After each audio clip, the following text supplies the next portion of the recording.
talent. It looks like the Boone Humper is reclaiming his mojo, his juju. I think I said that last week.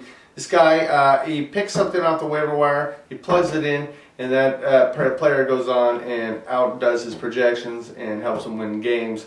I'm excited about this Boone Humper team, and I think the Peaceful Warriors, beyond his little obvious Dallas Cowboy running back pickup last week, has so many flaws, has so many holes. He's like a screen door in the Arctic. You know, this team is going nowhere, and I look for the Boone Humper to win decisively. 129-112, Peaceful Warriors. I don't get into the points, but I expect the Boone Humper to win decisively. Up next, we have the Morning Wood at 3-4 taking on the Mofos at 5-2. Early projections: Mofos 126-21 over the Mofos 83-06.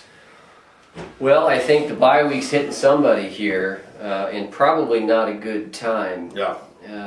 Morning Wood is at 3-4. I think it's not a must-win by any stretch, but it's come on and win. Yeah. You're playing a team that, again, doesn't score a lot of points. You're built to score points. I think Peyton Hillis is coming back. I think the rest of his running back core is out, but you get Fred Jackson on any day these days, you can win the game. I hear you. Get to the waiver wire, make one or two good moves, and let's see this Morning Wood team win. Well, it seems like you're almost... The Wood, 132, Mofos 117. Well, I got the Mofos winning this game. I think the problem with the Wood is that he's not generating the enthusiasm to get his horses running for him. You know, your horses, they need to feel like you're pulling for him, you're rooting for him. To me, it's like the Morning Wood is like, we'll just plug him in, and he's not inspired. I remember in years past following this league, the Morning Wood was out there on the chat board. He was excited, and it seems like he's lost a little bit of that mojo and juju. Well, I think a mental picture that comes to mind when you think of the Morning Wood is, solid. You know, something that's strong and hard. Yeah. And big. That you can kind of grab onto and, give it a touch. The Morning Wood, we want to see more of that, strong and big and hard. We don't want to see like little timid, pulpy Wood that just kind of limp and blah, blah, blah, Up next, it doesn't fit in the cave.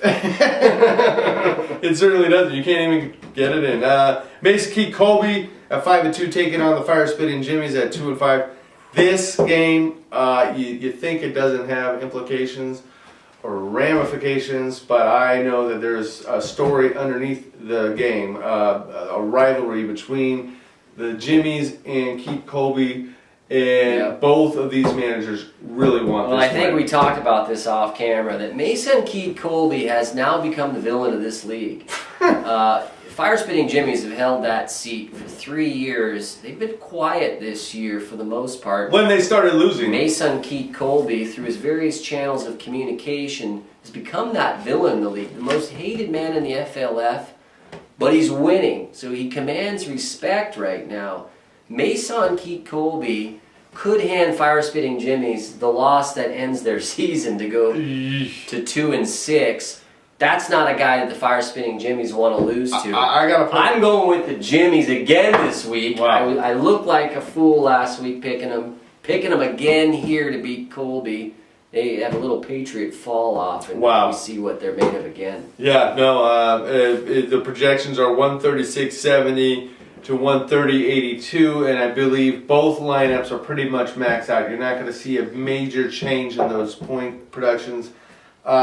I gotta say that I think the Jimmies could pull this win out. I looked at the matchup briefly, and I have spoken briefly on the phone with the management of Mason Keith Colby, and I detected he was a little unsure of himself.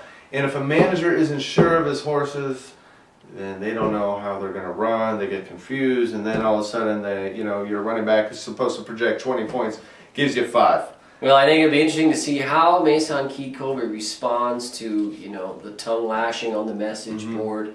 There is definite controversy right now that's been stirred up by Mason Keith Colby. and let's see how he deals with adversity. He's right got to now. put the bees back into the hive. Yeah, you know? he had waiver wire issues last week and some injury things. He didn't deal well with that. Now he's got some other adversity to face. Let's see how he responds. I think he falls down. I do think he pulls out the win on in light of the fact. Well, he's got AP out this week. Adrian Peterson. I think he's going to pull out the win because of Tom Brady and Wes Welker. The same reason that he may stumble later on in the year. They are playing the Pittsburgh Steelers, which I expect to be an extremely high-scoring affair. And I think he'll win on the back of those two players.